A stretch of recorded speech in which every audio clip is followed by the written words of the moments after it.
ሰዋሰው ቅምሻ ከሰዋሰው መተግበሪያና ዩቲዩብ ቻናል የተገኙ ቁም ነገሮች የሚቀርቡበት ሰዋሰው ቅምሻ ዘወትር እሁድ በዚህ ሰዓት። ሰላም ጤና ይስጥልኝ አድማጮቻችን። ሰዋሰው ቅምሻ ፕሮግራማችን በትርታ ኤፍኤም 97.6 ላይ ተጀምሯል። ሳምንታችንን ጠብቀን ወደ እናንተ ልናደርስ ፕሮግራማችንን እኔ ሀና ባይነና አሸናፊ ሰለሞን ስቱዲዮ ተገኝተናል። እንደተለመደው ብዙ ቆንጆ ፕሮግራሞችን ወደ እናንተ ልናደርስ ዝግጅታችንን ጨርሰናል። አብራችሁን ስለምትቆዩ እጅግ አድርገን እናመሰግናለን። አሹ እንዴት ነሽ ሀኒቹ? አድማጮቻችን እንደምን አላችሁ? ሳምንታችሁ እንዴት ነበረ? ሰዋሰው ቅምሻችን ተጀመረ አይደል? ሰዋሰው ቅምሻችን ተጀመረ። ሰዋሰው ፖድካስቶች ኔትወርክ አዘጋጅቶ የሚያቀርብልን ሰዋሰው ቅምሻ ፕሮግራም ብዙ ፕሮግራሞችን ወደ አድማጮች ያደርሳል። ሳምንቱን በታሪክ አለን፣ የሳምንቱ ወሬዎች፣ የመዝናኛ ወሬዎች፣ ድንቃ ድንቅ የመሳሰሉ ቆንጆ ፕሮግራሞችን ከአድማጮች ጋር እያጋራን ቆይታን የምናደርግበት ፕሮግራም ነው። ልክ ነው። በሰዋሰው ፖድካስት ኔትወርክ ውስጥ ካሉ ብዛት ያላቸው የተለያዩ ፖድካስቶች መካከል እንግዲህ አሁን በአዲስ መልክ በቆንጆ አቀራረብ አዳዲስ እንግዶችን አዳዲስ ሀሳቦችን ይዞልን ሌጋል ፕላስ በተሰኘ በዛው በሰዋሰው ፖድካስት ውስጥ ባለ የዩቲዩብ ቻናል መጥቶልናል። አዳዲስ እንግዶች አሉ። እናንተ የምትፈልጓቸው በተለይ ደግሞ ወቅቱን ያማከሉ ሕግና የሕግ ነክ ጉዳዮችም አብረው ተይዘው እየቀረቡበት ይገኛሉ። እሱኛውን ቻናል ሰብስክራይብ በማድረግ የተለያዩ ወቅታዊ አዳዲስ ብዙ የምትማሩባቸው መረጃዎችን እንድታገኙም ለአድማጮቻችን እዚህ ጋር ጠቆም ማድረግ እንወዳለን። አንቺ ሌጋል ፕላስ ፖድካስት እንዳልከው ከዚህ በፊት በሰዋሰው ፖድካስቶች ኔትወርክ ስር ነበር የሚገኘው። አሁን ግን ራሱን ችሎ ሌጋል ፕላስ ፖድካስት የተሰኘ ዩቲዩብ ቻናል ከፍቶ በራሱ ቻናል የመጀመሪያ የሆነውን ኤፒሶድም ለቋል። ኬኔሳ ሙሉነህን እንግዳ አድርጎ በኃይሉ ተስፋውን ቆንጆ ፕሮግራም ሰርቶም ነበረ። አድማጮች ገብተው እንዲመለከቱት እንጋብዛለን። ብዙ ይማሩበታል፣ ይዝናኑበታለን ብለን የምናስበው ፕሮግራም ነው።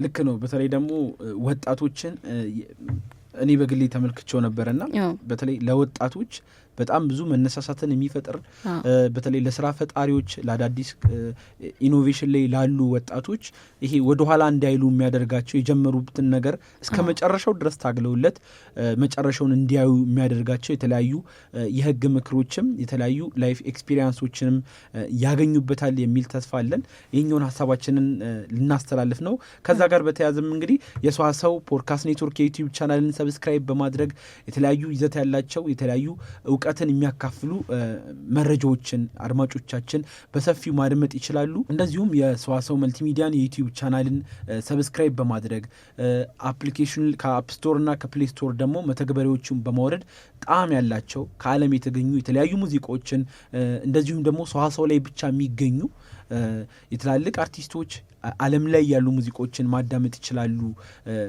ማለት ነው። እንዳልከው ነው አሹ። ሰዋሰው መልቲሚዲያን የሰዋሰው አፕሊኬሽንን አውርደው እንዲሁም በዩቲዩብ ቻናል ያገኙታል።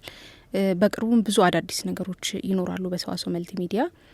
በቅርብ ጊዜ የማሚላ ሉቃስን አልበም እንዲሁም የማህሌት ወንድሙን ነጠላ ሙዚቃ እንዳስደመጠን ይታወሳል። በመጪዎቹ ጊዜያቶች ደግሞ አዳዲስ ነገሮች ይኖራሉ ከሰዋሰው መልቲሚዲያ። ቆንጆ አልበምም ይኖራል። ስለዚህ አድማጮች እሱን እንዲጠብቁ እንጠይቃለን። ማን ነው የሚለውንም ራሱ ትልልቅ አርቲስቶች በሰዋሰው መልቲሚዲያ ይኖራሉ። መልካም መግቢያችን የምናደርገው ከሰዋሰው መልቲሚዲያ የተገኘ ቆንጆ ሙዚቃ ለአድማጮቻችን አድርሰን እንደተለመደው በየተራ ሁሉም ፕሮግራሞቻችን ሁሉም መሰናዶዎቻችን የሚቀጥሉ ነው የሚሆነው። ስለምታዳምጡን አብራችሁን ስለሆናችሁም እጅግ አድርገን እናመሰግናችኋለን። ከሙዚቃ መልስ ተመልሰን እንገናኛለን።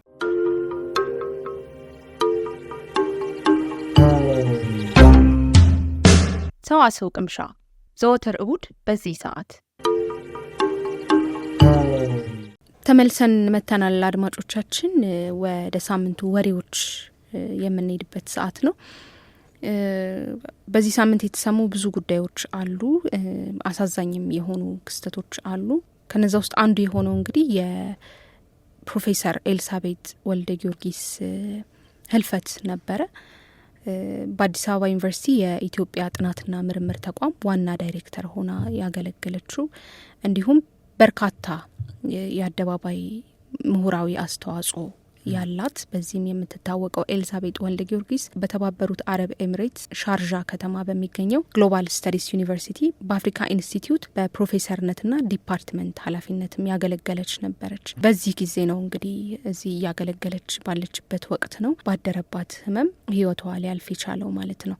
ዶክተር ኤልሳቤጥ እንግዲህ ኢትዮጵያ ካሏት ጥቂት የሚባሉ የአደባባይ ምሁራን አንዷ የነበረች ናት። አባቷ በቀዳማዊ ኃይለ ሥላሴ ዘመነ መንግስት ትልቅ ባለስልጣን የነበሩ ሰው ናቸው። ብላታ ወልደ ጊዮርጊስ ወልደ ዮሐንስ የተባሉ ሰው ናቸው። ኤልሳቤጥ ወልደ ጊዮርጊስ ኒውዮርክ ዩኒቨርሲቲ ውስጥ ሂስትሪ ኦፍ አርት ኤንድ ቪዥዋል ስተዲስ እንዲሁም ሚውዚየም ስተዲስ አጥንታ ነበረ። አገር ቤትን በመመለስ በአዲስ አበባ ዩኒቨርሲቲ አገልግላለች፣ ስታገለግል ቆይታለች። በብዙ የማህበራዊ የጾታዊና ስነ ጥበባዊ የለውጥ እንቅስቃሴዎች ላይም ብዙ ተሳትፎ የነበራት ሰው ናት።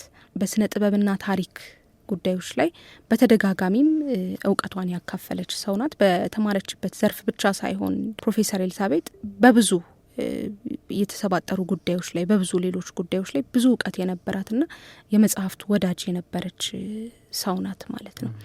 በዚህ ሳምንት ከተሰሙ አሳዛኝ የሚባሉ ጉዳዮችም አንዱ ይሄ ነው። ይህንን በተመለከተም ሰዋሰው ፖድካስቶች ኔትወርክ ላይ እየሰራ ነው ፕሮግራም ስላለ አድማጮች ገብተው እንዲመለከቱት እሷን የተመለከተ ብዙ መረጃዎችን እንደሚያገኙም ተስፋ እናደርጋለን። ልክ ነው። ሌላው መረጃችን ያው ከአሳለፍነው ሳምንት እጅግ አሳዛኝ የሆኑ ህልፈተ ህይወቶች እየሰማን ነበረ። ከዛ ውስጥም ደግሞ ወደ ኋላ መለስ ብለን አንዱን ጥንቅር ወደ አድማጮቻችን የምናደርስበት አንጋፋው የሙዚቃ ሰው የክላርኔቱ ንጉስ የአምባሰሉ ሙዚቀኛ ብዙዎችን እንግዲህ እሱ የአምባሰል ሙዚቃዎችን ሲጫወት የሚያሳዝን አንጀት የሚበላ ሙዚቆችን ሲያሰማን የነበረው መራዊ ስጦታ እንግዲህ ባሳለፍነው ሳምንት እሱም እንደዚሁ ህልፈተ ህይወቱ እንደተሰማ የሰማንበት ሳምንት ነበር። እንግዲህ ከ55 ዓመታት በላይ በቆየበት የሙዚቃ ህይወቱ እንግዲህ በድምፃዊነት በክላርኔት፣ አልቶ ሳክስ የሙዚቃ መሳሪያ ተጫዋችነት እንደዚሁም በሙዚቃ ግጥምና የዜማ ደራሲ በአቀናባሪነትም ጭምር ለብዙ ሰዎች ያገለገለ እጅግ የተከበረና የተወደደ ድምፃዊ ነበረ።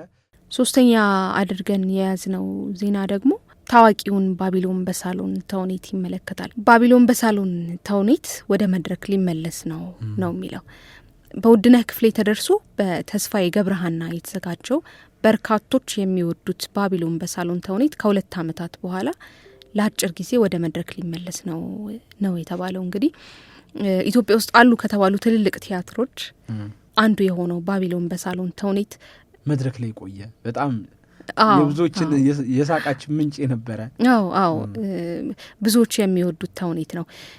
ይሄ ተውኔት ታዲያ በአውሮፓ ለሁለተኛ ጊዜ እንዲታይ እንቅስቃሴዎች ተጀምረዋል ነው የተባለው። ወደ አውሮፓ ከመጓዙ በፊት ግን ለአጭር ጊዜ በዓለም ሲኒማ ይታያል ማለት ነው። ይህም እንዲሆን ከሲኒማ ቤቱ አስተዳደር ጋር ንግግር እንደተጀመረ በቅርቡም ለመድረክ እንደሚበቃ ደራሲው ውድነህ ክፍሌ ተናግሯል ማለት ነው። ተውኔቱ መቼ ወደ መድረክ ይመለሳል በትክክል ታዲያ የሚለው ጥያቄ የበርካታ አፍቃሪያኑ የበርካታ ተመልካቾቹ ጥያቄ ሲሆን ወደ መድረክ እንዲመለስ ግን የዓለም ሲኒማ ኃላፊዎች የፈለጉትን ቀን እንደሚሰጧቸው ነግረዋቸዋል ማለት ነው። ይህን የተናገረው ደራሲ ውድነህ ክፍሌ ነው። ባቢሎን በሳሎን ተውኔት ወደ መድረክ ሲመለስ ታዲያ አርቲስት አለማየሁ ታደሰን ጨምሮ ሁሉም ተዋንያኖቹ እንደሚኖሩ ተገልጿል። አሹ ለ22 ዓመታት ነው በኢትዮጵያ ብሔራዊ ቲያትር መድረክ ላይ ሲቀርብ የቆየው። ከዛ ደግሞ ሳይሰለች ይህን ያክል ጊዜ መቆየት ራሱ በጣም የሚገርም ተወዳጅነት ነው። በጣም ደስ የሚል ቆንጆ የሆነ መረጃ ነው። ብዙዎችን የሚያስደስት ነው። ደግመንም እናየዋለን። እውነቴን ነው የምልሽ። በጣም ካዝናኑኝ በጣም ብዙ ቲያትሮችን መመልከት ችያለሁ። ደስ ብሎኝ ካዩዋቸው ሁሉንም አይቻቸዋለሁ። ማበላለጥ አልፈልግም፣ ግን ባቢሎን በሳሎን እጅግ በጣም ያሳቃኝ ነው። እነዚህም ደግሞ የግሩም ዘነበ ግለ ተውኔቶች፣ ፌስታሊን እሱ የሰራቸው ሌሎቹም በጣም በቃ ቲያትር ስገባ እንደዚህም ይቻላል እንዴ እስክል ያደረሱኝ በጣም ብዙ ተውኔቶች አሉ። ከነዛ መካከል አንዱ ባቢሎን በሳሎን ነው። መመለሱ እጅግ በጣም ደስ የሚያሰኝ ሀሳብ ነው። ሌላኛው መረጃችን ደግሞ አድርገን ያዝነው ሀኒቾዬ አዲስ አበባ ላይ ያሉ የንግድ ሱቆች ካሁን በኋላ እስከ ምሽት 3 ሰዓት ድረስ የመስራት ግዴታ ተጥሎባቸዋል። ያው እስከ ምሽቱ 3 ሰዓት ግዴታ ሆነ እስከ 3 ሰዓት ተኩል ድረስ ምናልባት እስከ 2 ሰዓት ጊዜ ነበር የሚቆዩት ብዙ ጊዜ አይደል? ያው እስከ 2 እስከ 3 ይቆያሉ። አሁን ምናልባት ግዴታ መሆኑ ነው የተለየ የሚያደርገው እና ሁሉም ደግሞ ላይ ቆዩ ይችላሉ እስከ 3 ሰዓት ድረስ ግዴታ ሆኗል። ማንኛውም ሱቅ የትኛውም ሱቅ እስከ 3 ሰዓት ድረስ አዲስ አበባ አትተኛም የሚለው እንቅስቃሴ ያነው ሀሳብ ግን እነሱ ብቻ አይደሉም ሀኒቾ የዚህ አዋጅ የተላለፈባቸው የታክሲ ትራንስፖርት አገልግሎት ላይም እስከ 4 ሰዓት ድረስ ከስምሪት አይወጡም ታክሲዎችም ጭምር። ምክንያቱም የንግድ ቤቶች ክፍት ከሆኑ አገልግሎት እንቅስቃሴ ካለ የግድ ሰዎች ከቦታ ቦታ ለመዘዋወር ከስራ ቦታቸው ወደ ቤታቸው ለመሄድ ትራንስፖርት ያስፈልጋቸዋል። ምናልባት እኛ ሀገር ከ3 ሰዓት ከ4 ሰዓት በኋላ ታክሲ የለም። ከዛ በኋላ ደግሞ ታክሲ እንኳን ቢገኝ ከታሪፍ እጥፍ ነው የምከፊው። እንደዛም ሆነሽ በሄድኩ የምትይበት ደግሞ ጊዜ ሲኖር ደግሞ አንዳንድ ጊዜ ሙሉ ለሙሉ ታክሲዎችን አታገኝም እና ላልተፈለገ ወጪ ትዳረጊያለሽ። ይህንን የሚያስቀር ይመስለኛል። አዎ ትክክል ነህ አሹ። እኔ የማስበው ምንድን ነው የንግድ ሱቆች በእርግጥ በሌላው ዓለም ላይም እንደምንመለከተው በጊዜ አይደለም እንደኛ አይደለ ክትት የሚለው ሰው ሁሉ ቤቱ ረጅም ሰዓትን ይቆያሉ። የምግብ ቤቶች ሬስቶራንቶችን ቢሆኑ 24 ሰዓት አገልግሎት የሚሰጡ ሁሉ በርካታ ናቸው። እኛ ሀገር አልተለመደም እንደዚህ ብዙ ጊዜ። ነገር ግን ቢዝነሶቹ ራሳቸው ጥቅሙን አውቀው ተረድተው ያንን ሰርቪስ መስጠት ቢችሉ ጥሩ ነው ብዬ አስባለሁኝ። ግዴታም ከመሆኑ በፊት ራሳቸውም ተረድተው አገልግሎቱን መስጠት መልካም ነው ብዬ አስባለሁ። ምክንያቱም በዛን ሰዓት አገልግሎት የሚፈልጉ ሰዎች ጥቂት የሚባሉ አይደሉም፣ በጣም ብዙ ናቸው። ብዙ አይነት አገልግሎት የሚፈልጉ ሰዎች አሉ እና ያው ግዴታ ሆኗል። እንግዲህ እንዴት እንደሚሆን እናየዋለን አብረን። መልካም። በጣም ለከተማ ገጽታም እንደዚሁም ደግሞ ለኢኮኖሚ ግንባታም ለግለሰብም ለሀገርም ለተጠቃሚ ጥሩ የሚሆን ይመስለኛል። ሀኒቾል እንዴት እንደሚሄድ ነገሮች እንዴት እንደሚቀጥሉ የምንመለከት ይሆናል። ግን እኔ ጥሩ ይመስለኛል። አዎ የአዲስ አበባ እንቅስቃሴ ብዙ ጊዜ በጣም የተለመደው የሆነች የተገደበች ሰዓት ላይ ነው አይደለ? እንዳይዘጋ እያለን በቃ የምንገዛው እቃ ፈልገን ይዘጋል ምናምን ብለን ተሯሩጠን ከስራ ወጥተን አንዳንድ ጊዜ በቃ ተዘጋ ምናምን ብለን የምንፈልገውን ነገር በፈለግነው ሰዓት ራሱ የማናገኝበት በጣም ብዙ ጊዜ አለ እና ያንን ነገርም ያስቀርልናል። ለነጋዴዎችም ቢሆን ግዴታ መሆኑ ጥሩ ነው እያልን ሳይሆን እኛ በፍላጎታቸውም ቢያደርጉት ሁሉንም የሚጠቅም ነገር ነው ብለን ነው የምናስበው። አዎ እንግዲህ መንግስት ሌላው ከዚህ ጋር ተያይዞ ያያያዘው ይህንን ሳያደርግ የሚገኝ ወይንም ደግሞ ይህንን ደንብ የሚተላለፍ ግን የ10,000 ብር ቅጣት እንደሚጠብቀው እንደዚሁም በተጨማሪ ደግሞ ከትራንስፖርት አገልግሎት ሰጪዎችንም ጭምር ከ4 ሰዓት ምናልባት እስከ 3 ሰዓት ተኩል በፊት ቀደም ብለው ከስሜታቸው የሚወጡ ከሆነ የ5,000 ብር ቅጣት እንደሚያጋጥማቸውም ተያይዟል። ብዙ እየሰማን ነው አይደለ? ይሄ ከቅጣት ጋር በተያያዘ ብዙ ነገሮችን እየሰማን ብዙ አገልግሎት ሰጪዎች ላይ ድርጅቶች፣ ተቋማት፣ ግለሰቦች ላይም ጭምር ቅጣት በቅጣት የሆነበት ጊዜ ነው። ልክ ነው። ባሳለፍነው ሳምንት በጣም ብዙ ከሰማናቸው ቅጣቶች መካከል የኮሪደር ልማት ላይ ቆሻሻ ውሃ መድፋት፣ ከዛ ደግሞ ከወንዝ ዳርቻ ጋር በተያያዘ አሁንም የተለያዩ ሆቴሎች፣ ኖርማል ድርጅቶች ተረፈ ምርታቸውን ወደ ወንዝ አሁንም የሚጥሉበት ስርዓት መኖሩ ግን ደግሞ ይህ አግባብ እንዳልሆነና በቅጣትም ጭምር እንዲማሩ እየተደረገ መሆኑን ሰምተናል። ባሳለፍነው ሳምንት ከሰማናቸው መረጃዎች መካከል እንግዲህ አንደኛው ደግሞ ይሄ ነው። የመጨረሻ የምናደርገው ወሬ ደግሞ ድምፃዊ ኪዳኔ ኃይሌን ይመለከታል። በኩናማ ሙዚቃው የሚታወቀው ድምፃዊ ኪዳኔ ኃይሌ እንዳረፈ የሚታወቅ ነው። አዎ እንዳረፈ ኦማኒንዳ ጉዳ የሚባል ኩናማ ሙዚቃ ነው ያለው። ኤልያስ መልካ የተባለው እውቁ አቀናባሪ ካቀናበራቸው የኩናማ ሙዚቃዎች ውስጥ በዋነኝነት የሚታወቀው ይህ ሙዚቃ በጣም ተወዳጅ ነበረ በጊዜው። የሚገርምህ ምን እንደሚል ሳያውቁት ባህሉንም ሳያውቁት ቋንቋውንም ሳያውቁት ብዙ ሰዎች ግን የሚወዱት ሙዚቃ ነበር። ዛሬ ምን ደስ ይለኛል ሲሰሙ እውነቴን ነው በጣም ነው ደስ የሚለው። በፍቅሪ ሸፊተ ከሚባል አልበም ውስጥ ነው የሚገኘው ይህ ሙዚቃ። እንግዲህ በጣም ታዋቂ የሆነው ከአልበሙ ይሄኛው ሙዚቃ ነው። የቀብር ስነ ስርዓቱም እንግዲህ ባሳለፍነው ሳምንት ተፈጽሟል ማለት ነው። የዚህ ድምጻዊ በኩናማ ዜማና ግጥም ድርሰት ከፊት የሚቀመጥ ድምጻዊ ነበረ።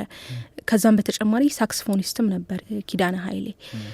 ቤተሰቦቹን ጥየቃ ሽራሮ በሄደበት ወቅት ነበር ታዲያ በአደረበት ህመም በሕክምና ሲረዳ ቆይቶ መጋቢት 6 ቀን 2017 ዓ.ም ህይወቱ ያለፈው። በዚህ ኩናምኛ ዘፈን አቀናባሪው ኤልያስ መልካ ሽልማትንም አግኝቷል።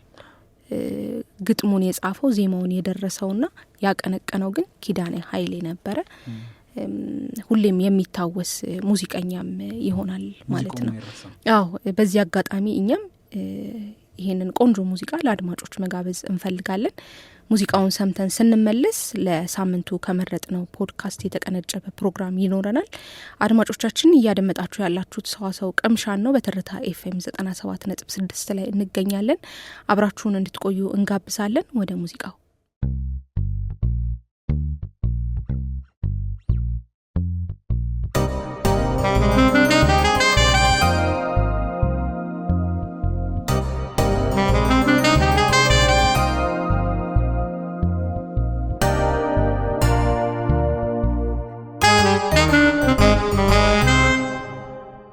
ቀላል የሚባል ነገር የለም። እንደለመነው ነው። አሁን አውሮፓ የለመድኩት አንዴ ቴሌፎኔን አንስቼ ይሄን አርጉልኝ ከተባለ በዚህን ጊዜ በዛን ዴድላይን በጣም ይከበራል። ስለዚህ ሁለተኛ ጊዜ መደወል አያስፈልግም። ኦኬ እንግዲህ ዱባይ ስገባ ይሄ ራሱ ሌላ ስታንዳርድ ነው ማለት። እዛ ይሄን አርጉ ከተባለ ፎሎ አፕ ያስፈልጋል። መቼ ነው ሰው ምናልባት ዴድላይንን ብዙም አያከብርም። ግን አፍሪካም ያው ነው። አፍሪካ ኢቨን ሜንታሊቲውም ነገር አለ። አይ ቲንክ ትልቁ ልዩነት ምናልባት አሁን ከጠየቀኝ አሁን ኒዘርላንድ ወይንም አውሮፓ አሜሪካ አንድ ድርጅት ከጀመርኩኝ ፕሮፊቱ ሁሉ ነገሩ የኔ ነው። ታክስ ተከፍሎበት በቃ የተተረፈው የኔ ነው። ግን አፍሪካ ውስጥ ለሀገሩ የሚባል ነገር አለ። ላይክ ምንድነው ቤኔፊቱ? ላይክ እዚህ መጥቼ successful ሆኜ ገንዘቡን ኪሴ ውስጥ ከትቼ መጥፋት ነው ወይንስ ለሀገሩ ምን ጥቅም አለው? ላይክ ስራ እድል ያመጣል፣ ኢንቨስት እናደርጋለን ለአዲሱ ጄኔሬሽን፣ ትምህርት ያመጣ አንድ ነገር የሚያመጣ ያስፈልጋል። ሶ እድገት ማለት እዚህ የሀገሩን ቤኔፊት ይዞ የሚመጣ ለሀገሩ ቤኔፊት ይዞ የሚመጣ መሆን አለበት። ይሄ ሌላ አስተሳሰብ ነው። አውሮፓ ሰዎች ይሄን ሊገባቸው አይችልም። ሞስሊ ኢንዲቪጁዋሊስቲክ ነው በጣም እንደሱ ነው ያደጉት እና ይቻላልም። ሁሉም ሰው ጥሩ ኑሮ ስለሚኖር ሁሉም በራሱ በደች እንደሚሉት በራሳችን እግር ነው የምንቆመው ነው የሚባለው። አንደጋገፍም። ሶ እዚህ ግን እንደሱ አይሰራም። መጀመሪያ ያው ኢሚግራንት ሆነሽ ነው ሄድሽውና ቢዝነሱን ስትጀምሪ ከሌላ ሀገር የመጣሽ መሆኑ ቤተሰብ አንቺ እንኳን ያው በልጅነትሽ ነው ሄድሽው የፈጠረብሽ ቻሌንጅ አለ? ስፔሻሊ ሌጋል ባሪየር ነበረው? ኖ ግን አንድ እዛ እንግዲህ ሬሲዝም አለ።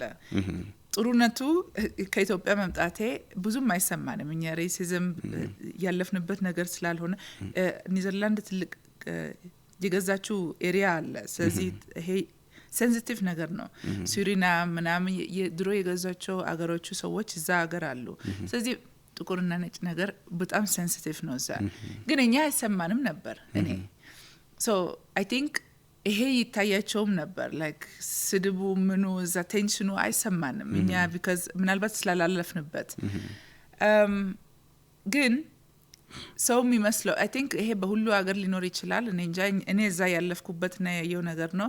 ቋንቋ በደንብ ሰው ካልቻለ እንደ እውቀት ያለው ነገር አይመስላቸውም። እውቀትና ቋንቋ ይሄ እንኳን እውነት ለመናገር አሁን ስል እዚህም አለ ሰው በደንብ አሁን እኔ አማርኛዬ ፐርፌክት አይደለም። ስለዚህ ምንም አታውቅም ብሎ የሚገምተኝ ሰው አለ። ቋንቋ እና እውቀት ሌላ ነገር ነው አክቹሊ። እዛ ግን በኃይል ይሰማል። ቢዝነስሽን ስትጀምሪ ቻሌንጅ ነበር ይሄ? ያ አሁን ፎርማል አሁን አማርኛ እንኳን ደህና ነው። ግን በደች ፎርማል ደች አለ።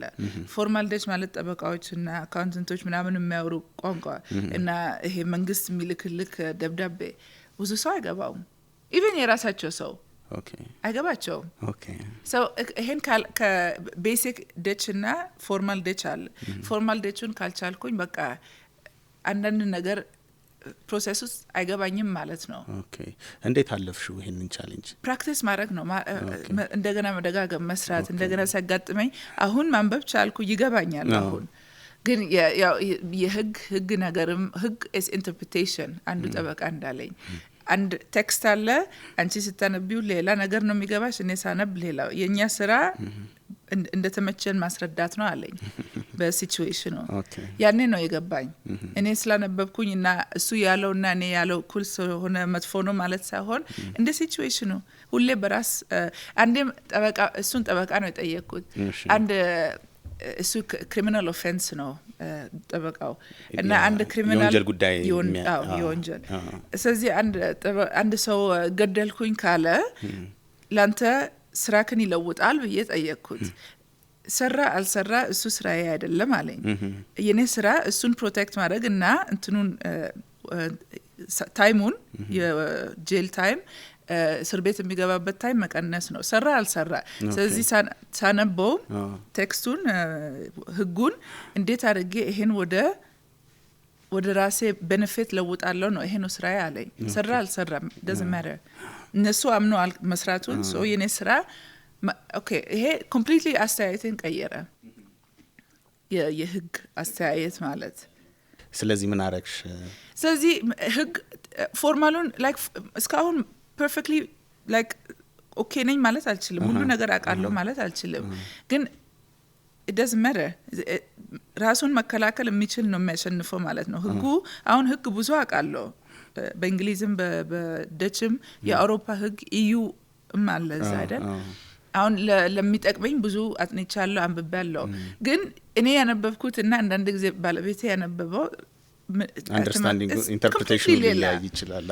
ስለዚህ ሲያጋጥመኝ ማስረዳት የሚችለው ነው የሚያሸንፈው ብዬ ተረዳው። ስለዚህ doesn't matter ገባኝ አልገባኝ። በኋላ ጠበቃ ጋር ማነው ጀጅ ምንድነው ፍርድ ቤት ከቀረብኩኝ እኔ እኮ ይሄ ነው የገባኝ፣ እንደዚህ ስታነብ ይሄ ነው የሚለው ብዬ ማስረዳት ከቻልኩኝ እኔ ነኝ የማሸንፈው ማለት ነው። ስለዚህ it doesn't matter። እኔ ስራዬን መስራት አለብኝ። አንድ ነገር ካጋጠመኝ ጠበቃን ጠይቃለሁ። አንተ ምንድነው እዚህ የሚነበብልህ? ሌላውን ጠበቃ አንተ ምንድነው የሚነበብልህ? ኦኬ እነዚህ ሁለት መንገዶች አሉ ማለት ነው። ስለዚህ እንደዚህ ነው ቻሌንጁን ፌስ የማደርገው ማለት ነው። አሁንም ማየው ምናልባት እዚህ ለምትኖሩት ላይታያችሁ ይችላል። እኔ ግን ሁሌ ወጥቼ ስለምገባ በየጊዜ አዲስ ነገር አለ፣ በየጊዜ እድገት ይታየኛል። አሁን ብዙ ሰው ይጫዋል like ህግ ያስፈልገናል፣ ህግ ለዚህ፣ ህግ ለዛ፣ ህግ ለዚህ። ሁሉ ነገር ህግ ቢኖረው ፍሪደም አይኖርም። አንዳንድ ጊዜ እኔ የሚመቸኝ እዚህ ቢዝነስ ማድረግ አንዳንድ ነገር ህግ ከሌለው ልክ እንደኔ መጀመሪያ ላይ ስራዬ በፍሪደም መስራት በነጻነት መስራት ይችላለሁ። አንድ ነገር ካጋጠመኝ I have the freedom ከዛ ሰውዬ ጋር ተነጋግረን ወደ ቀኝ መሄድ ፈልጋለሁ ወይንም በግራ ይሄን ካረኩ just you have freedom to negotiate ማለት ነው። ለመስማማት የራሳችን ፍሪደም አለ ማለት ነው። ለሁሉ ነገር ህግ ከመጣ ይሄ ይነጥቅብናል ነጻነታችን። አውሮፓ አሁን ያለው ነገር ነው። አንድ እንቅስቃሴ አሁን ከጀመርኩኝ በኋላ ብዙ አዳዲስ ህግ ወጥተዋል። ይሄንም እንኳን like የኔ ስታርታፕ ሌላ ሰው አሁን ሰራለሁ ቢል no chance። ፕራይቬሲ ሎ እንደዚህ ጥብቅ ብሎ ስለተያዘ no chance። ስለዚህ በሩ ተዘጋ በቃ። አሁን ብዙ አውሮፓስ ኖች እዛ የተወለዱ ደጆች እየወጡ ነው ከሀገር ለፍሪደም ብሎ። ስለዚህ በአንድ በኩል ይገባኛል ሰው የሚለው ላይክ ህጎች ያስፈልጉናል ራሳችንን ፕሮቴክት ለማድረግ። ግን አንዳንድ ጊዜም አንዳንድ ነገር ነጻ መሆኑን መጠቀም መቻል አለብን። እና እኔ እንደምለው ላይክ ጫውታው ጠበቃ ቅድም እንዳልኩኝ ጫውታው ምንድነው ላይክ ሩልስ በአማርኛ ጠፋብኝ። ህጎቹ ምንድናቸው እሱ ያስረዳኛል። ከዛ እኔ መንገዶቹን ፈልጋለሁ around ህጉ ማለት። ስለዚህ አሁን እዚህ ብዙ ህግ ከሌለ use it in your advantage። I think እንደማየው መንግስት እየረዳ ነው like ይሞክራል ለመርዳት። ግን I think also like ከመንግስት ላይክ በጣም ብዙ መጠበቅ የምንችል አይመስለኝም በእኔ አስተያየት። ላይክ አሁን ጥሩ ስራ እየሰሩ ነው፣ ግን ለአንትረፕረነርስ ራሳቸው አይደሉም። ላይክ እነሱ የምንፈልገውን ያቀርባሉ ብዬ አልጠብቅም። ከማንም ሀገር አላየውም እስካሁን። እነሱ የመንግስት ሰራተኛዎች ዩዥሊ ኢንሳይት የላቸውም። እነግራቸዋለን ምናልባት፣ ግን ሊገባቸው አይችልም። ቻሌንጁን ሙሉ በሙሉ ግራስፕ ሊያደርገው አይችሉም። አይ ቲንክ አሁን የመጣ ነው ብዬ ሰምቼ ነበር እንደ ቢዝነስ ኦነርስ፣ እዚህ ትልልቅ ቢዝነስ ኦነርስ እንደ ፈንድ ነገር እየሰሩ ነው ምናምን ብዬ ሰምቼ ነበር ላይክ ለማገዝ አዳዲሶቹን።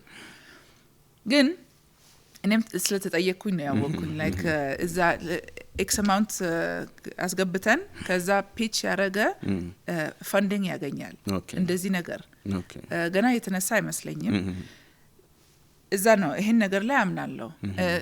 ስለ ገንዘብ ብዙ ሰው የሚመስለው ገንዘብ አሁን $100,000 ከሰጠው ለአንድ ሰው አይዲያ ያለው ያርጋል ማለት ወይንም ከመሬትም ይነሳል ማለት አይደለም።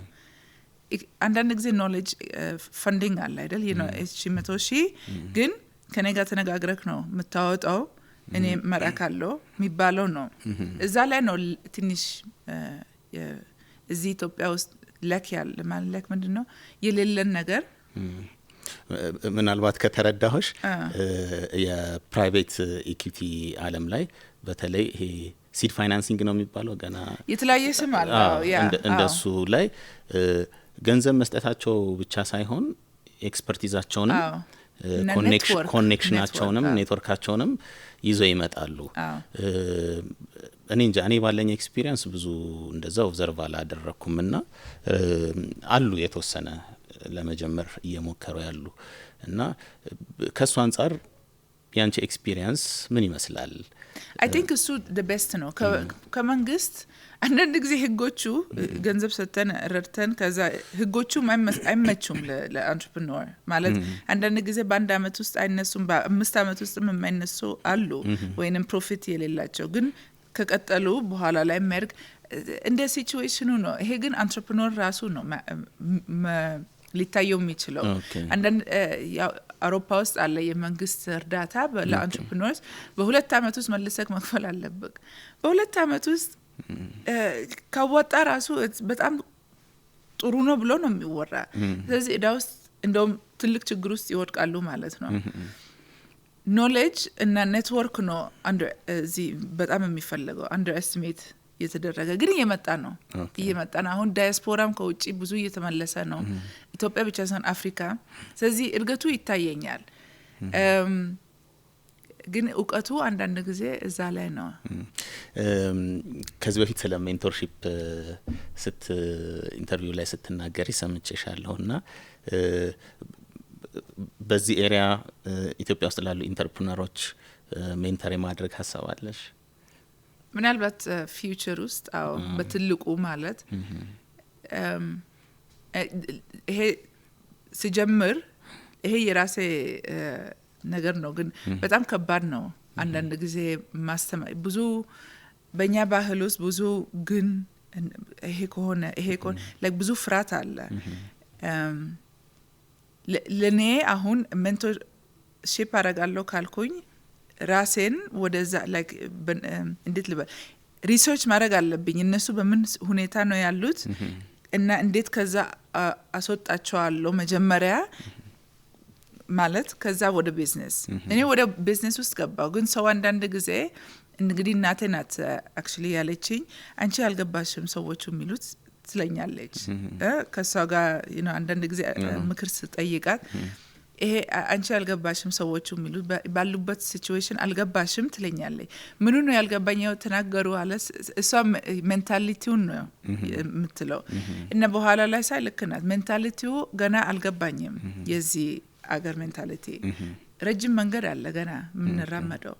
ግን መድረስ አንችልም እና ሰው አይፈልግም ማለት አይደለም። ግን ለዳያስፖራ በጣም ከባድ ነው አንዳንድ ጊዜ አንድ ነገር ስንል ግን አንድ ነገር ይሄ ግን ስትይ ግን ይሄ ፋሚሊ አለ። ግን አሁን አውሮፓ ለመስራት ስፈልግ ልጅ ካለኝ ልጅ የሚጠብቁ በጥሩ ሁኔታ በገቨርንመንት ተዘጋጅተዋል። ስለዚህ ልጅን እዛው ሲጀ በዚህ ስለዚህ መስራት ይችላል። እዚህ እናት ከሆኑስ የት በጥሩ ሁኔታ እዛው ወሰጂ ምላቸው ቦታ የለም። ይሄ ኢንፍራስትራክቸር ገና አልተስተካከለም። ከኋላ ያለው ላይፍ ሲቹዌሽን የታመመች እናቴን የት ነው የምጥላት? ኢንተርኔት ከተቋረጠ ምንድነው የማደርገው? ኦንላይን ባንኪንግ እንዴት ነው የማደርገው? ይሄ ገና ኢንፍራስትራክቸሩ አልደረሰም። ሶ ኢቨንቹሊ ስራ የሚሰራል ኑሮ ነው። ኑሮ ካልተመቸ ደግሞ በጣም ከባድ ነው ወደ ኑሮን ትቶ ለስራ ብሎ መሯሯጥ። ኦኬ ጥሩ። ስለዚህ ሜንተርሺፕ ታስቢያለሽ ማለት ነው ብለን ስፔሻሊ የሜንታሊቲ ሜንቶርሺፕ ድርጅትም ሲጀመር ምን አይነት ሜንታሊቲ እንደሚያስፈልግ ዛሬ አመመኝ ብሎ መቅረት ምርጫ አይደለም እንጂ ያመመን እንቀጥላለን። እኔ ደስ ካላለኝ ኮምፒውተሩ ወደኔ ይመጣል እንጂ ዩዥሊ እኔ ወደ ኮምፒውተሩ ሄደው ኮምፒውተሩ ወደኔ ይመጣል። ሜንታሊቲ you keep going ይሄ ሜንታሊቲ አንዳንድ ጊዜ ትንሽ እስቲ ወደ ፋይናንሱ እንመለስና በምን አይነት መንገድ ነበር ፋይናንስ የምታደርጊው ስታርታፖችን? እስካሁን ምን ያህል ስታርታፕ? የመጀመሪያው ተበድሬ ነው ገንዘብ ከአባቴ። እሺ መልሼ አልከፈልኩትም እስካሁን ባይዶ ግን ሰጥቶኝ ልበል አባት ስለሆነ እሱም ብሰጠው አይቀበለኝም። ግን ገንዘብ ሰጥቶኝ ነው 3000 ዩሮ ነው እንደዚህ ሰጥቶኝ እንደዚህ ተደሰችበት ሳይሆን ይሆን እዚህ አለና ሲያስፈልግሽ ተጠቀሚ ነው ያለ። እያየ ነበር ማለት ነው። ፎሎ ያረግሻል እንዴት እንደምታውቁ በምን ላይ ወጣው በምን እንደዚህ ከዛ የመጀመሪያውን ድርጅት ሲሸጠው በመሃሉ እየሰራው ነበር። ስለዚህ አይ ቲንክ ወደ 2000 ዩሮ በወር ያስገባ ነበር በስራ ከትምህርት እየተማርኩኝ የምሰራው። 2000 ማለት እዛ ብዙ አይደለም ግን በቂ ነበር ያን ጊዜ። እሱም በሱም እየከፈልኩኝ አንዳንድ ነገር በኋላ ሲሸጠው 1.ምናምን ሚሊዮን ነው የሸጥኩት ዩሮ የመጀመሪያውን ቢዝነስ። እሺ ከዛ ግማሹ ባባቴ ወሰደ እንደገና አስቀመጠው። ይሄን እንዳትነኪ ሌላውን የፈለግሽበት አርጌ አለኝ። የመጀመሪያውን እንግዲህ ፓርት ጨረስኩኝ። ላይክ መኪና ገዛው ምን አልኩኝ። እኔ ማያልቅ መስሎኝ ነበር። ለኔ 1 ሚሊዮን በጣም ብዙ ገንዘብ ነበር። ከዛ መኪናው ተገዝቶ በኋላ ላይ ለአባቴ ስለው ያ ይሄን መኪና በወር የሚከፈል አለ አይደል ግብር ታክስ ምናምን አይበቃኝም ስለው ያ መሸጥ አለብሽ አለኝ። እኔ ያኛው ገንዘብ አለኝ ስለው ነው እሱ ለሱ አይደለም አለኝ። ስለዚህ የግዴን ሸጥኩኝ መኪናውን። ኦኬ ገቢው ወጪው ብዙ ነው መኪናው። አዎ ገቢ እኮ የለሽም ማለት አንዴ ነው ሸጥሽው። ከዛ ስሸጠው እና አሁን እሺ ሌላውን ገንዘብ ምንድነው የምታረጊ ብሎ ሲጠይቀኝ በየጊዜ ላይክ እያስፈቀድኩኝ በፍቃድ እየፈረምኩኝ ነው የሰጠኝ። ኢንቨስት መደረግ አለበት ለኑሮ አይደለም አለኝ። ይሄ እንደዚህ መልሰሽ ሄደሽ መስሪያ ቤት እየሰራሽ ይሄ ለኢንቨስትመንት ነው ሲለኝ እንደዚህ ነው ያሳደግኩኝ ሌሎችን። እና እስካሁን አልጨረስኩም ያን ገንዘብ። ያ አለች ስንት እንደሆነ አላውቅም። በኋላ ላይ ማስፈቀድ ቀረ። ሌላው ሲያዋጣ እንደፈለገ ብየው። ስለዚህ ከዛ በኋላ ያሉትን ቢዝነሶች ይሄ ገንዘብ ነው ያገዘሽ ማለት ነው።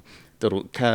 ከራስሽ ሴቭ ካደረግሽው ከዚህ ከመጀመሪያው ቢዝነስሽ ካገኘሽው ገንዘብ ውጪ ምናልባት ከሶስተኛ ወገን ጋር ተባብረሽ የመስራት ፋይናንስ የማግኘት አጋጣሚ ነበርሽ? አንድ ነገር ሪስክ ቱ ማች ሪስክ ሆነ ገንዘብ እበደራለሁ። ሪስክ ለምን ህጉ ኒዘርላንድ እስቲ እሷን አብራሪ ይላል። ሶ ህጉ ብድር ማለት እዛ ስፔሻሊ እንትን አለ ኮንስትራክሽን የአንድ ሰው በደች ኤንማንሳክ ይባላል። የአንድ ሰው ድርጅት ማለት ነው። አንድ ሰው አንተ የምትሰራ እንደ ፍሪላንሰር ማለት ሶል ላይን አንድ ከዛ ቤቬ በስሎት ፍኖትስካፕ ማለት ኤልኤልሲ ማለት ነው አይ ቲንክ በእንግሊዝ። ስለዚህ እኔ ተጠያቂ አይደለሁም እዛ ውስጥ ፐርሰናሊ ሊሚትድ ላያቢሊቲ ነው። ስለዚህ ድርጅቱ ነው ተጠያቂ።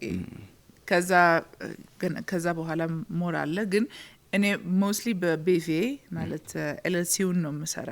በየጊዜ ባለቤቴ አካውንታንት ስለሆነም ይሄን ስላስረዳኝ ቤቬ ጀምሪ በዛ ይደራጃል። ብድር ለመውሰድ ከፈለግሽ 3 ወር ብቻ ገንዘብ ይከተትበትና እዛ የነበረው ገንዘብ ያበድራል ባንክ። አንድ ነገር ከሆነ ሪስኩ too much ከሆነ እና ፌል ካረገ you go bankrupt እና ብድሩም ይጠፋል በዛው ገንዘብ ሳጠፋ የራሴ ገንዘብ in case ከዛ ይሄ ማለት የፐርሰናል ፕሮፐርቲሽን ፕሮቴክት ታደርጋለሽ ማለት የፈለገ ቢሆን እኔ ጋር ቤቴ አንኳኩቶ ማምጣት አይችሉም። ይሄ ቤቪው ማለት ኮምፓኒ ባንክራፕት ከሆነ ሁሉ ነገር ይጠፋል። ፕሮፊት ደግሞ ወደ ሌላ ድርጅት አይነትም አለ ከላይ ሆልዲንግ የሚባለው ፕሮፊት ወደ ሆልዲንግ ይወጣል። ስለዚህ ኤልኤልሲውም ቱ ማች ፕሮፊት መያዝ አይችልም።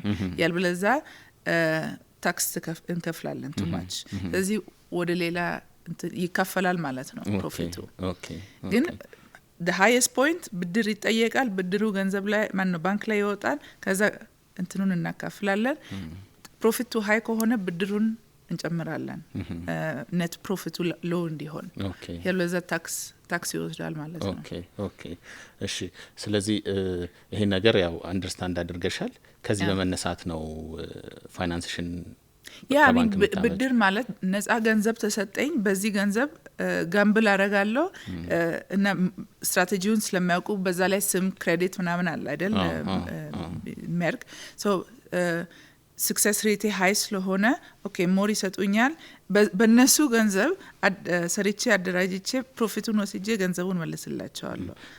ይሄ ልክ እንደ ፕሮጀክት ፋይናንሲንግ ነው ወይስ ኮላተራል ይጠይቁሻል? ኖ አይጠይቁ። ዊዛውት ኮላተራል ነው። ኦኬ ግን ልበል 300,000 ካስገባው እነሱ 100,000 ይሰጡኛል because ያውቃሉ ገንዘቡ እንዳለ። ግን ባንክራፕት ከሆንኩኝ ሁሉንም አውጥቼ ባንክራፕት ማድረግ ይችላል ያውቃሉ እነሱ። ግን እሱ አይደለም እንግዲህ እሱ ነው ሪስኩ ለነሱ። ግን ይሄ ነው ክሬዲት ስኮር የሚባለው። በየጊዜ መልሼ ስከፍል ስሜ ክሬዲቴ ሁሉ ሰርክ በኋላ ደግሞ 200,000 ያበድራሉ። እኔ ያ 200,000 ኢንቨስት አደርጋለሁ። ከዛ 500,000 ሲመለስ እኔ 200ን ፕለስ ኢንትረስት መልሳለሁ፣ ሌላውን ወስዳለሁ። በእንደዚህ አይነት መንገድ ምን ያህል ቢዝነስ ነው? no so eventually እኔ ለብድር እንግዲህ በሚሊየንስ አይደለም የተበደርኩኝ እዛ ደርሼ አላውቅም። ግን ሁሌ የራሴ ገንዘብ አስገባበትና ጀምራለሁ። ከዛ በኋላ አለ አይደል ላይክ ከስታርትአፕ ወደ ስኬል አፕ ሲኬድ ከትንሽ ድርጅት አሁን እኔ ብቻዬን ነበርኩኝ፣ አሁን 3 ሰው መቅጠር ያስፈልገኛል። ያኔ እበደራለሁ ገንዘቡን የነሱን ሰለሪ ከፍልበታለሁ። አደገ እና እነሱ አሳደጉት አንድ ላይ። ከዛ የገባውን ገንዘብ ያው መልሼ ለባንክ ከፍላለሁ። ወይንም አሁን አልበቃኝም ሞር ፈልጋለሁ፣ ግን ባባደራችሁኝ ይሄን አማውንት ገባ ስለዚህ እሺ ይላሉ።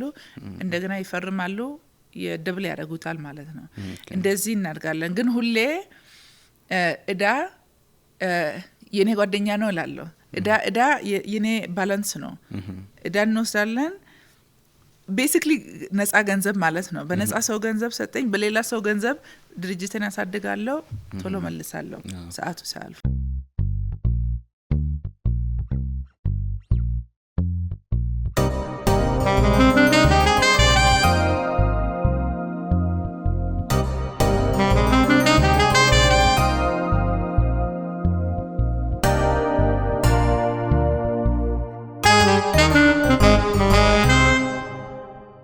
አድማጮቻችን ተመልሰን መተናል። አብራችሁን እየቆያችሁን እንደሆነ ተስፋ እናደርጋለን። የፖድካስት ፕሮግራማችንንም እንደወደዳችሁ ተስፋ እናደርጋለን። በመቀጠል የምንሄደው ደግሞ በመግቢያችን ላይ አንድ ያነሳነው ዜና ነበረ።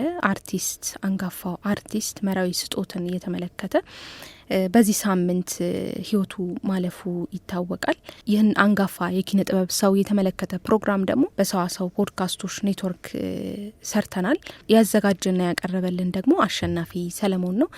አሹ ያዘጋጀውን ፕሮግራም ሰምተን ስንመለስ ደግሞ ወደ ሳምንቱ በታሪክ የምንሄድ ይሆናል። አብራችሁ እንድትቆዩ አሁንም እንጋብዛለን።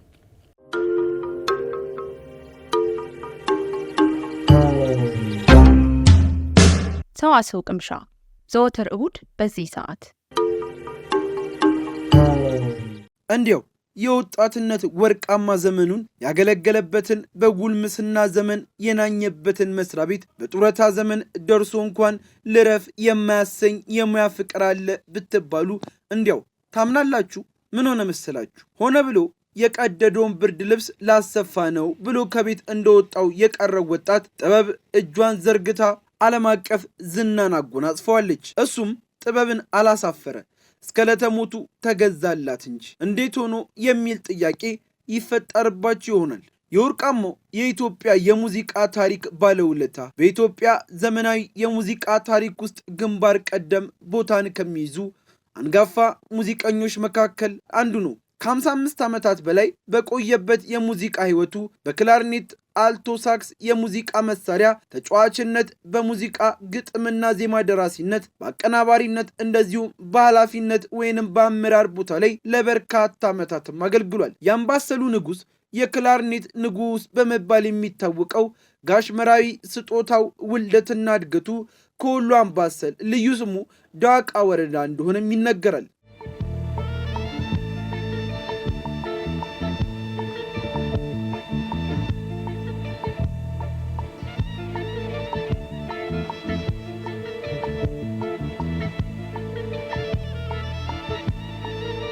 ከአምባሰል ወጥቶ በክላርኔት አምባሰልን ወደር በማይገኝለት ሁኔታ በመጫወት በሙዚቃ መድረክ ላይ ነግሶ ረጅም ዓመታትም ኖሯል። አርቲስት መራዊ ስጦታን አምባሰልን ሲጫወት አይቶ ስሜቱ የማይኮረኮር የማያነባም የለም። የሙዚቃ ህይወቱ የሚጀምረው በ1942 ዓ.ም ገና የ14 ዓመት ልጅ እያለ በማዘጋጃ ቤቱ በወቅቱ የሙዚቃና የቲያትር ማስፋፊያ ጎንደሬው ገብረ ማርያም የተሰኘ ቲያትር መንገድ ላይ የሙዚቃ ትርኢት ፋንፋር ባንድ ለማሳየት ደሴ በመጡበት ወቅት ልቡ ይሰረቅና እሱም እንደነሱ መሆን እንደሚፈልግ በጠየቃቸው ጊዜ አዲስ አበባ ከመጣ እናስተምርሃለን ይሉታል። ይህ ቃል በጊዜው ከሰጡት ውስጥ አንዱ ተስፋዬ ሳሉ ወይንም አባባ ተስፋዬም ነበሩ። እሱም ታዲያ ለአዲስ ዓመት የእንቁጣጣሽ አበባ ስሎ በየሹማምንቱ ቤት በማዞር 50 ብር ይሰበስብና ወዴት ነ የሚለው ጥያቄ እንዳያስጨንቀው ሆነ ብሎ ብርድ ልብስ ቀዶ ላሰፋ ነው በሚል ሰበብ ከቤት ይወጣል።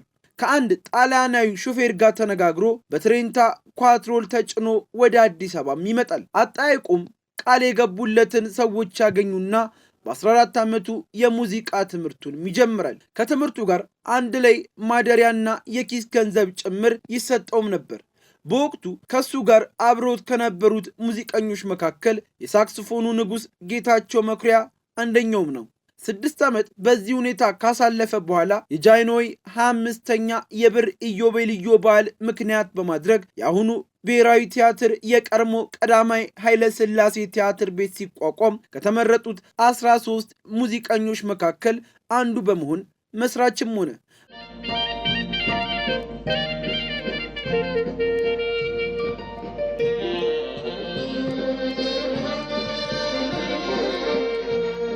በአርመናዊ አስተማሪና አለቃው ሙሴ ነርሲስ በምግባሩም ሆነ በትምህርት አቀባበሉ የሚደነቀው አርቲስት መራዊ ከሙሴ ነርሲስ ሕልፈት በኋላም የሙዚቃ ክፍሉን ተረክቦ ለ30 ዓመታት ባለቃነትም አገልግሏል።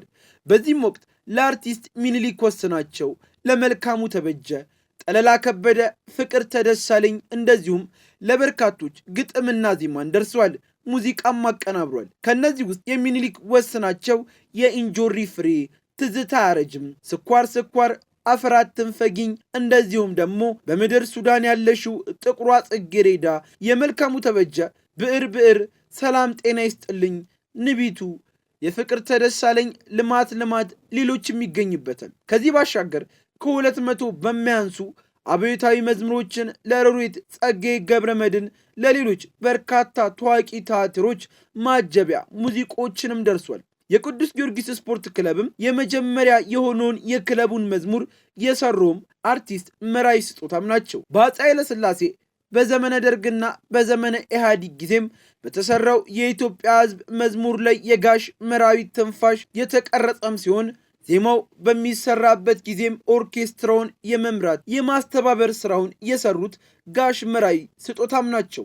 በሙያው ኦል ብላክ ፒፕል ሚውዚክ ፌስቲቫልን ጨምሮ በናይጄሪያ፣ በግብፅ፣ በሱዳን፣ በቻይናና ራሽያ በአሜሪካ እንደዚሁም ሌሎች ሀገራት ኢትዮጵያን ወክለውም የተሳተፈ ምርጥ እንቁ ድምፃያችንም ነው። በአሜሪካ ሀገርም ከሙዚቀኛ ያሬድ ተፈራ ጋር በመሆን አምባሰልና ትዝታን ለትውልድ ደረጃውን በጠበቀ መልኩ እንዲተላለፍ በካሴት በሲዲም አስቀርጿል። ለዚህ መሰል አስተዋጽኦ በተለያዩ ጊዜያት የተለያዩ ሽልማትን አግኝቷል። ጋሽ መራዊ ጡረታ ከወጡም በኋላ ከብሔራዊ ቲያትር ደጅ እንደማይጠፉም ይነገርላቸዋል። የልብ ህመም አጋጥሟቸው የትንፋሽ መሳሪያን መጫወት እስከ ተከለከሉበት ጊዜ ድረስ ክላርኔታቸውን ይዘው መገኘት ባለባቸው ቦታ ሁሉ እየተገኙ ህዝቡን ያስደስቱ እንደነበርም ይታወቃል። በህይወታቸው ከኦርኬስትራ ተነጥለው በየትኛውም ምሽት ክለብ ሰርቶ ማያውቁ በተሰጡም ያምናሉ። አዳዲስ ወጣቶች በመጡበት ጊዜም ካሉበት አንጹ በማበረታታትም ይታወቃሉ። አርቲስት መራዊ ስጦታ ባላቸው ጊዜ ሁሉ ባለተሰጦ ልጆችን በማደን ችሎታቸውን እያደነቁ እየመከሩ የሚያበረታቱና ምን አይነት አርቲስት መሆን እንዳለባቸው ምሳሌ በመሆን ጭምር የሚደግፍ የሙያ አባት ጭምር እንደሆነም ይነገርላቸዋል። ለዚህም የዓለም አቀፍ ሜርኩሪ ሽልማታቸው ወጣት ባለሙያዎች ባዩት ጊዜ እንዲበረታቱበትና እንዲነሳሱበት በማሰብ በስጦታ መልክ ለኢትዮጵያ ብሔራዊ ቲያትር ዋና ስራ አስኪያጅ ቢሮ እንዲቀመጥም አስረክቧል። ከሰሞኑ ለኢትዮጵያ የጥበብ ኢንዱስትሪ የላቀ አበርክቶ ያደረጉት አንጋፋ ባለሙያዎች ህልፈተ ህይወታቸውን እየሰማንበት ባለንበት ጊዜ ሌላ ድንገተኛ የጥበብ ሰውን ማተናል። እሳቸው የዘመናዊ ሙዚቃ አንቱታን ያተረፉ የአምባሰሉ ንጉሥ የወሎ አንበሳ እየተባሉ የሚጠሩት አንጋፋ ጥበበኛ ሰው ናቸው።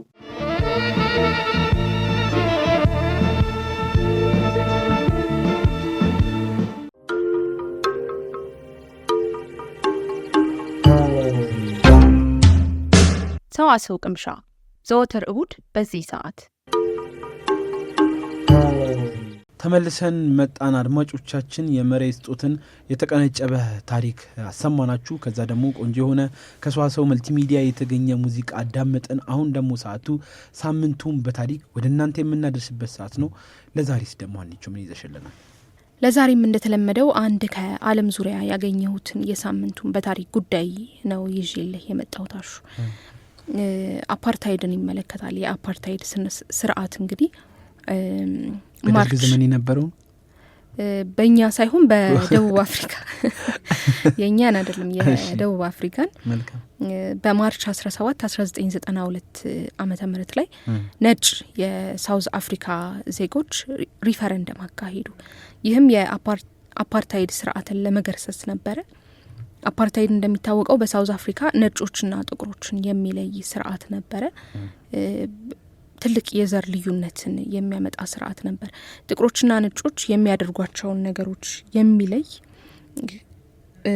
ነጮች በሚገኙበት ቦታ ሁሉ ጥቁሮች እንዳይገኙ የሚከለክል ስነ ስርዓት ነበረ። በዚህ ቀን ታዲያ የወቅቱ ፕሬዚዳንት ኤፍ.ደብሊው ዴክለርክ የተባሉት ማለት ነው ቱዴይ ዊ ሃቭ ክሎዝድ ዘ ቡክ ኦን አፓርታይድ ብለው የአፓርታይድ ስርዓት መገርሰሱን አሳወቁ። በ1948 ነበረ የሳውዝ አፍሪካ በነጭ የሚመራ ናሽናሊስት ፓርቲ አፓርታይድ የተባለውን ስርዓት ያስተዋወቀው። ይህ በሳውዝ አፍሪካ የዘር ልዩነት እንዲንሰራፋ ያደረገ ስርዓት ነበረ። ለበርካታ አስርት ዓመታትም በዚህ ምክንያት በሀገሪቱ ብዙ ጥፋቶች እንዲደርሱ ምክንያት የሆነ ነበር። በጊዜ ሂደት ግን ከውስጥና ከውጭ በዋይት ሱፐርማሲስት በነበረው አገዛዝ ላይ ብዙ ጫናዎች በመደረጋቸው በ1992 ዓ.ም ስርዓቱ ሊወድቅ ችሏል ማለት ነው። አፓርታይድ ከወደቀ ከሁለት ዓመታት በኋላም በ1994 ዓ.ም ደቡብ አፍሪካ የመጀመሪያውን ከዘር ልዩነት ነጻ የሆነ ምርጫ አካሂዳ ኔልሰን ማንዴላ የተባለውን አፓርታይድን በመቃወም 27 ዓመታትን በእስር ያሳለፈውን ሰው ፕሬዚዳንት አድርጋ መርጣለች። ኔልሰን ማንዴላም የሀገሪቱ የመጀመሪያ ጥቁር ፕሬዚዳንት ሆነ ማለት ነው። ስለዚህ አፓርታይድ የተገረሰሰው የአፓርታይድ ስነ ስርዓት በዚህ ሳምንት ነበረ፣ ማርች 17 ቀን ማለት ነው። በአፓርታይድ እንግዲህ ብዙ ጥፋቶች ደርሷል። ብዙ ጥቁሮች ላይ በደል ደርሷል በሳውዝ አፍሪካ። በተለይም ከዚህ ጋር በተያያዘ ደግሞ አንድ እኔ ማስታውሰው ትሬቨር ኖዋ የተባለ የአሜሪካ ውስጥ የሚገኝ ኑሮውን ያደረገ አሁን ኮሜዲያንና የቴሌቪዥን ሆስት አለ። ደቡብ አፍሪካዊ ነው። አንድ መጽሐፍ አለው ቦርን ኤ ክራይም የሚባልና እዛ ላይ እሱ በአፓርታይድ ጊዜ ተወልዶ ያደገ ሰው ነውና በሳውዝ አፍሪካ ምን ይመስል እንደነበር አፓርታይድ እሱ ክልስ ነው። ከነጭና ከጥቁር ነበር የተወለደው። እናቱ ጥቁር ሴት ናት፣ አባቱ ነጭ ነው። እና እጅ ለእጅ እንኳን ተያይዞ መሄድ አይፈቀድም ነበር በአፓርታይድ ጊዜ፣ ነጭና ጥቁሮች ማለት ነውና እናቴ እኔን ይዛ ይል ነበረ። እሱ ነጭ ስለሆነ ክልስ ስለሆነ መልኩ ያስታውቃል ጥቁር እንዳልሆነ። እኔን ይዛ ልክ ፖሊሶች ካየች መንገድ ላይ እጄን ትለቅና አላቀውም ነበር የምትለዋለ። የዚህን ያክል የሰዎች ህይወት ላይ ተጽዕኖ ያደርግ የነበረ ስርዓት ነው አፓርታይድ ማለትና በዚህ ሳምንት ግን ነጻ ወጥተዋል ማለት ነው ጥቁሮች። የኔልሰን ማንዴላ ሎንግ ዎክ ቱ ፍሪደም የሚለው ላይ መጽሐፋቸው ላይ በጣም ብዙ ስለዚህ የተጻፉ ነገሮች አሉ። ያሳለፈውን ጊዜ ይህን ለነጻነት ለማምጣት ምን ያህል እስከምን ድረስ የደረሰበት ታሪክም ተከትቧል። በአማርኛም በትርጉም ረጅሙ የነጻነት ጉዞ ተብሎ ተቀይሯል። ምናልባት አድማጮቻችን ቢያነቡት በጣም ብዙ ነገር የሚያገኙበት መጽሐፍም ነው ብዬ አስባለሁ። አዎ ኔልሰን ማንዴላ ዓለማችን ላይ በጣም ለሰብአዊ መብት ተሟጋች ከሚባሉ ሰዎች ሲነሳ እንደዚህ አይነት ጉዳይ ስሙ ቀድሞ የሚነሳ ሰው ነው። ብዙ ትግልንም አድርጓል። አፓርታይድ ስነ ስርዓትን ለመገርሰስም ስኬታማም ሆኖ ነበረ ማለት ነው።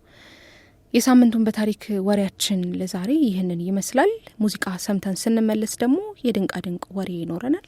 አብራችሁን ቆዩ። ተመልሰን መተናል። አድማጮቻችን አብራችሁን ስላላችሁ እጅግ አድርገን እናመሰግናለን። እያደመጣችሁ የምትገኙት ሰዋሰው ቅምሻን ነው። የመጨረሻ ፕሮግራማችን ላይ ደርሰናል። የድንቃ ድንቅ ወሬን አሹ ያሰማናል። መልካም ሀኒቾዬ፣ በጣም ብዙ ነገር ሲገርመኝ ነበረ። ያው እኔ ሁሌ እንደገረመኝ ነው። ሁሌ እንደገረመ ሁሌ እንዳስገረምከን። ኢትዮጵያ ውስጥ ሰምተሽ ከሆነ አንዳንድ ወንዶች ገንዘብ ለማግኘት በቃ ኑሯቸውን ለመግፋት ሲሉ ጾታቸውን ቀይረው ተቀጥሮ ሲሰሩ ሰምተሽ ታውቂያለሽ? ጾታቸውን ቀይረው ማለት ጾታቸው አለ ግን ሴት መስለው። አንድ የሰማሁት አለ ግን በደንብ አላስታውሰው ምን ለማድረግ። አንዴ 3 ነው 4 የተያዘ ልጅ አለ። 4 የተለያየ ቤት እየተቀጠረ እየገባ ይያዛል። ምናልባት እንደዚህ አድርገሽ ይሄ የማስመሰል ህይወቱ አይዘልቅም ሀኒቾ፣ ቶሎ ነው የምትያዡ። ምክንያቱም ከባድ ነው ደግሞ ወንድ ሆኖ ሴት ማስመሰል በጣም ከባድ ነው እና ከዚህ ጋር የተያዘ ነው የዛሬው መረጃም። እንግዲህ ይህ ሰው ግን ለ22 ዓመታት እንግዲህ ሴት መስሎ ሊያውም በሴቶች ገዳም ውስጥ የኖረ ሰው ነው። አዎ አሹ የሆነ ነገር ትዛለኝ ይህንን ዜና ሳልሰማው አልቀርም እና ምንድነው ግን ብዬ በትክክል አላወኩም ነበረ። አጭበረበረ ይሄ ሰው በገዳም ምናምን ሲባል ሰማው፣ ግን ምንድነው? ልክ ነው እንግዲህ በገዳም ውስጥ ከሴቶች ጋር በሚኖርበት ወቅት ይሄ ሰው እንግዲህ ወንድነቱ እንዳይታወቅበት በጣም እጅግ ከፍተኛ የሆነ ጥረት ሲያደርግ ነበር። ለዛም ሳይሆን አይቀርም የዚህን ያህል ጊዜ በገዳም ውስጥ ሳይታወቅበት ጾታው ከሴቶቹ ሊያውም ጋር አብሮ መኖር የቻለው በጣም ብዙ ከባድ እኮ ነው። እንግዲህ ነገሩ እንደዚህ ነው። ፍራንክ ታቫሬስ እንግዲህ የዶሚኒካን ሪፐብሊክ ዜጋ ሲሆን እናትና አባቱን በትራፊክ አደጋ ያጣል። በህፃንነቱ ነበረ ይህ ክስተት ተከስቶ ወላጆቹን ያጣበት ሁኔታ የተፈጠረው። ከዛ ተንከባካቢ ቤተሰብ ያጣው ይህ ህፃንም በአቅራቢያ ወደሚገኝ የሴቶች ገዳም ያምራል። በጊዜው በገዳም ውስጥ ይኖሩ የነበሩት አንዲት እናትም እንግዲህ ወላጆቹ የሞቱበትና የሚንከባከበው ሰው እንደሌለ በመረዳት አብረውት እንዲኖሩ ይፈቅዱለታል። ፈቃድን ይሁንታን አግኝቶ ነው ይሄ ቀጠለው። ታዲያም ረጅም ጸጉሩ፣ አፍንጫው እንደዚሁም ደግሞ የፊት ቅርጹ በቃ ልከኛ የሴት መልክ ይሰጠዋል። ታዲያ ይህ ሰውም በገዳም ውስጥ ያስጠለሉት ልጅ ጾታው ወንድ ነው፣ ግን ደግሞ እሳቸው ወንድ እንደሆነም ጭምር አያውቁም ነበር። አረባክ እውነቴን ነው ብልሽ እንደማያውቁም ተናግሮ ነበር። እንግዲህ ሲስተር ማርጋሪታ በሚል ስም የሚጠራው ሲስተር ማርጋሪታ በሚባል ስም የሚጠራው እንግዲህ ይህ ግለሰብ ከትንሽ ጊዜ በኋላ ያስጠለሉት እኚህ እናት ህይወታቸው ያልፋል። ከዚህም ጋር ተያይዞ እንግዲህ ከሌሎች ከገዳም ውስጥ ካሉ ሴቶች ጋር የመኖር ግዴታው ሴት ሆኖ ነው መቀጠል ያለበት። መጀመሪያ እሳቸውም ሲያስጠልሉት ያው ሴት ሆኖ ነው። ስለዚህ ይህን ነገር ማስቀጠል አለበት። ወጥቶ አዳዲስ ነገሮችን ለመሞከር አልቻለም ማለት ነው። ታዲያ ከሴት መናኞች ጋር በገዳም ውስጥ ህይወቱን የቀጠለው ይህ ሰውም እያደገ መጣ። ወንድ መሆኑ አይታወቅበትም ነበረ። የሴትነት መለኪያ የነበረው ይሄ የወር አበባ ሲመጣ የሚያደርጓቸው ሴቶች የሚሆኑባቸው ሁነቶች ነበሩ። እነሱን ሁነቶች ጭምር እያስመሰለ ሀኒቹ በጣም መቆየት እጅግ ከባድ ነው። 22 ዓመት ሙሉ እንዴት ሰው እንዲህ ያስመሰለ ይኖራል። እንግዲህ ሰፋፊ ልብሶችን ይለብስ ነበረ ሴት መሆኑ እንዲታወቅለት እና በጣም ብዙ ድርጊቶችን ሲያደርግ ቆየ። በመጨረሻም እንግዲህ በገዳም ውስጥ አብራው ከምትኖርና ሲስተር ሲልቪያ ተብላ ከምትጠራ መናኝ ጋር እንግዲህ ፍቅር ከያዘ በኋላ ነው ነገሩ ሁሉ ግልብጥብጥ የወጣው። ወንድ ነው፣ ወንዳዊ ስሜት ያድራል። ታዲያ ከእሷ ጋርም የያዘው ፍቅር እሷም አላጋለጠችውም፣ አወቀች። ስለዚህ ፍቅር አብረው ያሳልፋሉ። ታዲያ ይህ ከሆነ በኋላ ከእርግዝና ይፈጠራል።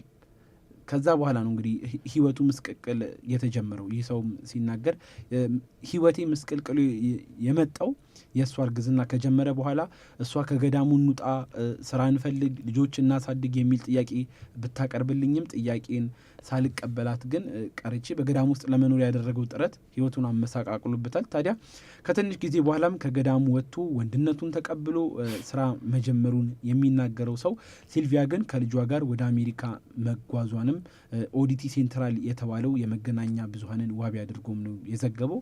ሲልቪያን እንግዲህ ካጣበት ጊዜ ጀምሮ ተለያት፣ ብቻውን እየኖረ መሆኑን ይናገራል። ይህ ሰው አሁን ላይ የ73 ዓመት አዛውንት ሲሆን ከሲልቪያ ጋር በጣም ጣፋጭና የማይረሳ ጊዜ የፍቅር ጊዜን አሳልፍ ያለው በማለት ያወጣው መረጃ እጅግ አነጋጋሪ ነበረ። በጣም ነው የሚገርመው። ይህን ያክል ጊዜ ወንድ ሆኖ እንደ ሴት አስመስሎ መኖር መቻሉ አለማወቃቸው ራሱ በጣም የሴት እንትኖች አሉት ማለት ነው። ልክ ነው። እኔ ያስገርሙኛል። በጣም ይገርማል። በጣም ማሹ በጣም እናመሰግናለን ለድንቃ ድንቅ መረጃው። ፕሮግራማችንንም የምንዘጋው በዚሁ ነው የሚሆነው። እስካሁን ድረስ ተከታተሉ የቆያችሁት ሰዋሰው ቅምሻን በትርታ ኤፍኤም 97.6 ላይ ነበረ። አብራችሁን ስለቆያችሁ እናመሰግናለን። ሳምንት በተመሳሳይ ጊዜ እስከምንገናኝ ድረስ አድማጮች ሰላም ቆዩ። በሙዚቃ እንሰናበታለን።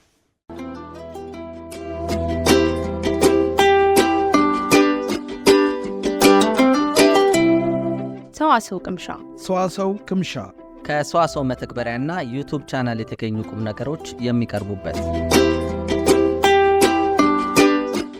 ሰዋሰው ቅምሻ ዘወትር እሁድ በዚህ ሰዓት